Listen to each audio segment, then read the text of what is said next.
Sir నమస్తే అండి.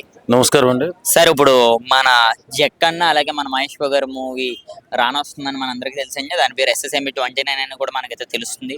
కానీ రాజమౌళి గారు ఒక హీరోతో ఒక సినిమా తీస్తే ఆ హీరో బయట అస్సలు ఎక్కడ కనిపించడు.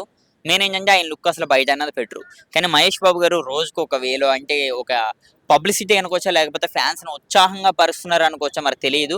అంటే రీసెంట్‌గా ఈరోజు ఎయిర్‌పోర్ట్‌లో కూడా ఒక మంచి జాకెట్ ఏసుకొని ఆయన ఒక క్యాప్ పెట్టుకొని వస్తుంటే ఫ్యాన్స్ అందరూ కూడా అభిమానులందరూ కూడా మన ఫోటోస్ అయితే దిగుతున్నారు. మీకెలా అనిపించింది ఆ లుక్ చూస్తుంటే?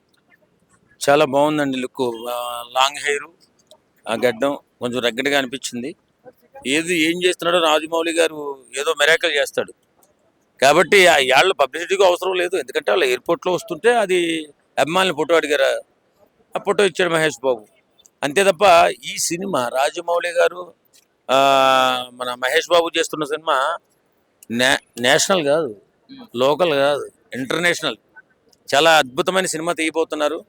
అది మన తెలుగు రాష్ట్రానికి, మన తెలుగు సినిమాకి గొప్ప పేరు తెస్తుంది సినిమా. సార్ చూస్తే ఈ సినిమా నుంచి ఇంకా ఎటువంటి అప్డేట్ లేదు సార్. అంటే హీరోయిన్ ఎవరన్నది, విలన్ ఎవరన్నది ఇంకా ఎందుకని 'జక్కన్న' ఇంకా అలా దాస్తున్నారు అనుకోవచ్చు. ఇప్పుడు ఇంకా మరి ఫ్యాన్స్‌లో బాగా ఉత్సాహం అయితే ఉన్నది కదా! 'మహేష్ బాబు' గారు అది కూడా ఫస్ట్ టైమ్ ఇంటర్నేషనల్ మూవీ. అది కూడా పాన్ ఇండియా మూవీ కూడా కాదండి. డైరెక్ట్ ఇంటర్నేషనల్‌కే తీసుకెళ్లారు మరి 'మహేష్ బాబు' గారిని. మరి ఏమంటారు? ఇప్పుడు అన్ని బయట పెడతారు. ఎందుకు తొందరపడ్డం? మనం తొందరపడినందువల్ల మనం తొందరపడితే వాళ్ళైతే బయట పెట్టరు కదా. ఖచ్చితంగా బయట పెడతారు. మంచి సినిమా చేస్తున్నారు. అందులోని మనం పాన్ ఇండియా మూవీ కాకుండా ఇంటర్నేషనల్ మూవీ. వాస్తవంగా అన్ని భాషల్లో కూడా రిలీజ్ చేసే స్థాయిలో వెళుతుంది ఆ మూవీ. కాబట్టి కొన్ని జాగ్రత్తలు తీసుకుంటారు. కొన్ని దాపరికాలు ఉంటాయి. లేకుండా ఉంటే సినిమా ఎందుకు అవుతుంది? అన్ని బయట పెట్టేస్తుంటే రేపు పొద్దున్న ఎప్పుడో మే 2 సంవత్సరాలకు రిలీజ్ అవుతుంది సినిమా.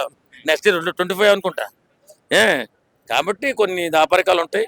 ఖచ్చితంగా రాజమౌళి గారు, తర్వాత అలాగే మహేష్ బాబు గారు చేస్తున్న సినిమా ఒక అద్భుతమైన సినిమా. మన మన తెలుగు ఇండస్ట్రీని, తెలుగు సినిమా స్థాయిని ఇంటర్నేషనల్ స్థాయికి మాత్రం తీసుకెళ్తుంది. Thank you sir. Thank you.